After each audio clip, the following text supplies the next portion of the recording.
So 1, 2, 3. So now if I just add a little bit more power, a bit more volume, right? So same thing, A, B, C, low level, medium, there, there, there, higher level, there, there, there, higher again, right?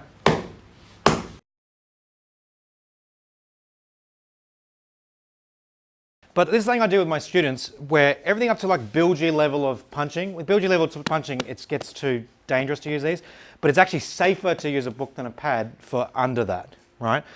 What it does, because psychologically, if I put a pad in front of you, I guarantee you're going to try to impress yourself and everyone around you, including me. It's a psychological thing that's got to do with the material, right? So that's why we do this. So you want to be the puncher? So I'm going to punch you, but don't worry, you get to punch me afterwards, okay?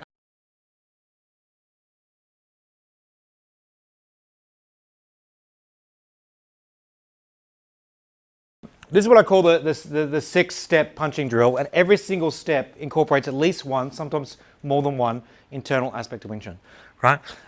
And the way you learn it, the way you do it, is you start at 1, and then when 1's working, a bit like the clutch, right? It's working, you go up to 2.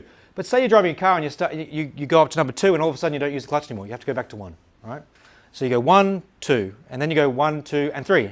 And then 1, 2, 3, 4, all the way up to 1, 2, 3, 4, 5, 6. We have to hold at least 6, it's more than 6, but 6 points which are incorporating all this kind of internal Wing Chun knowledge. What we're doing is number 1. Number 1 is draw a straight line. So what is in Silam Tao? A section, right? This, it's this, right? Straight lines. Even this, straight line, right? Some of you might be doing this, but I don't agree with that, so it's this, and then it's this. So it's straight lines. So what you're doing is you're drawing a straight line. So with a book, it should be reminding you that you shouldn't be trying to use any sort of force. It should be a non-martial sort of thinking. You're just drawing a straight line. And where are you drawing the straight line? In front of your center of movement.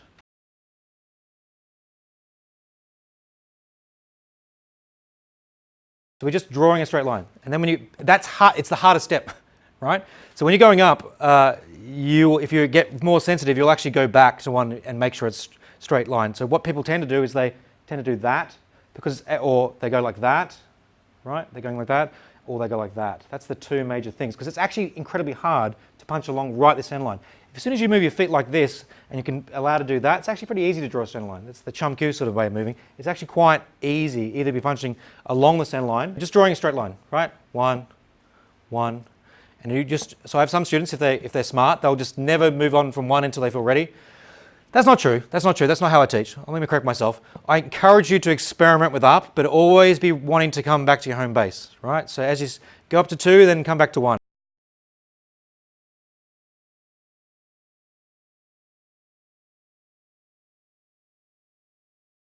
So you're just drawing a straight line like that, right? Again, harder than it seems to basically hitting with these 3 knuckles along there. What I call the Wolverine claws. These bones here should be like little spears floating forward, right? So they shouldn't be like these kind of lineages that do this sort of thing. It should be floating forward like little tiny spears. And actually, think of it like Wolverine claws. It really does help, at least for me. So you're floating forward like that.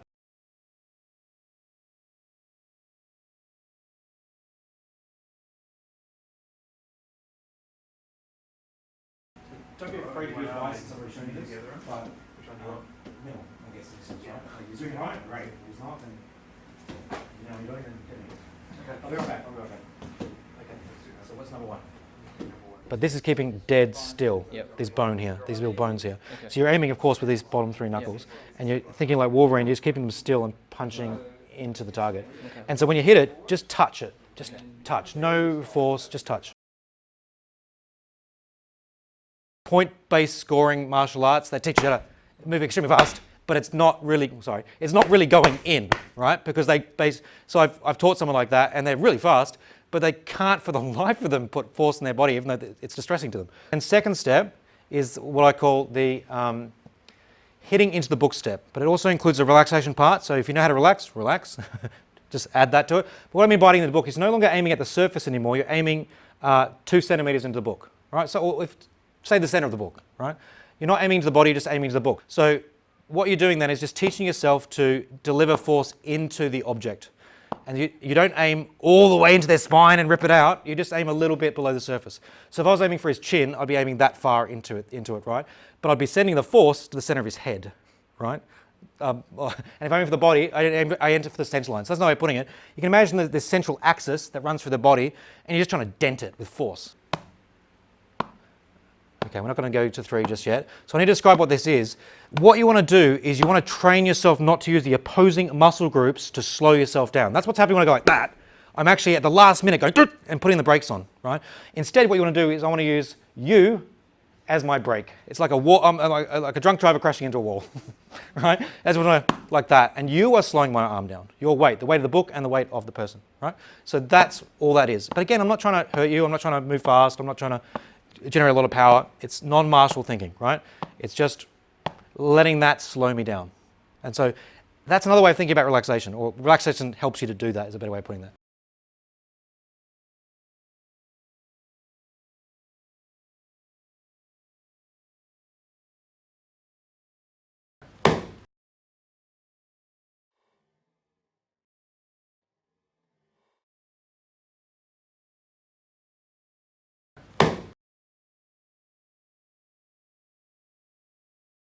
So number 3 is the aiming step, right?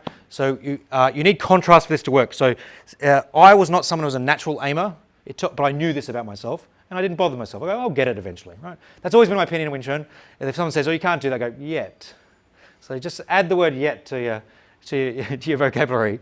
I wasn't a natural aimer, and I've got some students, they get it like that, right? They're just natural aimers, I don't know why. But it's easy to learn. I mean, there's a bit of a transition time. It takes a few weeks or months for some people. So for me, it was a few months. I was a slow learner. So all we're doing now is we're aiming at different points. You need contrast to actually be able to aim if you don't know how to aim. If you know how to aim, then you just aim to a point and you send the force there, right? But if you don't, and you're one of those unlucky people that don't, you need a point of contrast. So it's very easy. You just basically have what I call A, B, C. So A is I aim for the back of the book, which is the same thing as aiming for the surface of the body. But it's easier to visualize the back of the book, so that's why I say that. But it's the same thing as the front of the body, like touching the skin like that on your skin, right? But now I aim there, and then I aim for the center of the body, right? And then aim for the out of the back here, right? And so the analogy I like to use here, it's like has everyone played pool or snooker? If you're playing snooker and you want the ball to go further, you don't reach all the way through the white ball to make it go further, right? So you're aiming, you're moving the same amount into the book, but you pop the energy into the ball depending on where you want it to go. Does that make sense? Anyway, so we're going back to the drill. Straight line, 1, and it helps if you remember the numbers. 1, biting into the book, right? 2, then aiming, A, B, C, right? Notice there's not much force, right? But you can feel the difference in force, right? You're saying for the third one you do variations. So for the third one, you do variations, and so what you're doing is the default you should have is you're aiming for the center line, and you're just doing one in front, one in back as well. Just where you want to go and try so, places. right. So you're giving. Well, it helps if it's the same one every time, though, Right.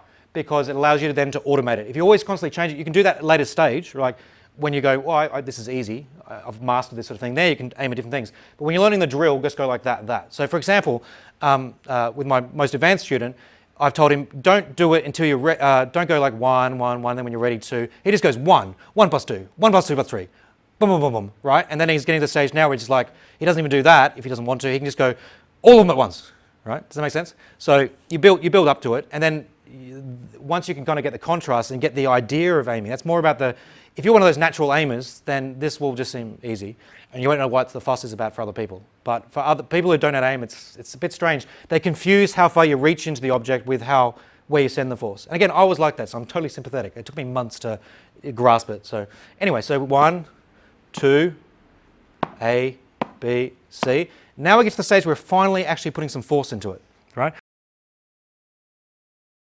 So the fourth one is shoulder girdle power, right? Sometimes called shoulder power, but I prefer, like Sigung from his book, to use that as shoulder power. And the shoulder girdle power is this ability to move your girdle. This is super powerful, and again, you may have all learned to keep it still, and that's a problem because then you're only really using this very, very tiny muscle of the deltoid to move things around, right? You want to tap into this, right? It's much more powerful. We can show that. It's very easy. We're about to see it now. So it's like this is just basically, so when you go to the number 4, you're not changing anymore, right? You're just going to B, B, B, B, right to the center, right? You're aiming right at the center, right? But then when you're doing that, you're then adding shoulder power, shoulder girdle power, And you basically focus everything under the elbow. We can talk about that. Some of you probably already know it, and others it's hard, right? So you'll be spending most of your time 1, 2, and 3 because if you don't know how to do 4, it's hard. So, but basically 4, it's basically just everything focused down to the elbow. And so what it does is Sifu Jim used to boast that he could knock someone out with just his arm. What he meant by, I didn't know what it meant, but I don't understand what that means now. It's basically meant he can just knock you out with shoulder power. He didn't even have to use his center, right? And he had super fast hands. So speed plus shoulder power. So again, this is pretty slow, but if I then speed it up,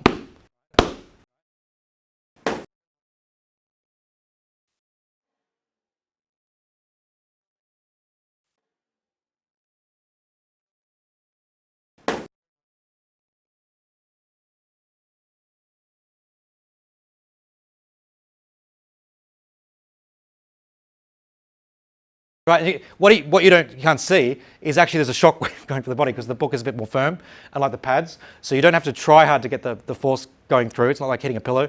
So the force is shock waving, right? So it's a bit unpleasant. So there's also the focusness. You might like Yes. Right, so it's like that, that. So that's with almost no power, the same amount of power each time. But if then I say to add the volume knob on the power, so this is low, low, low, but A, B, C. This is with some power, bit more, bit more, bit more. It's the same each time, right? So let's just double it again, right? There, right? It's the center. Stop running away.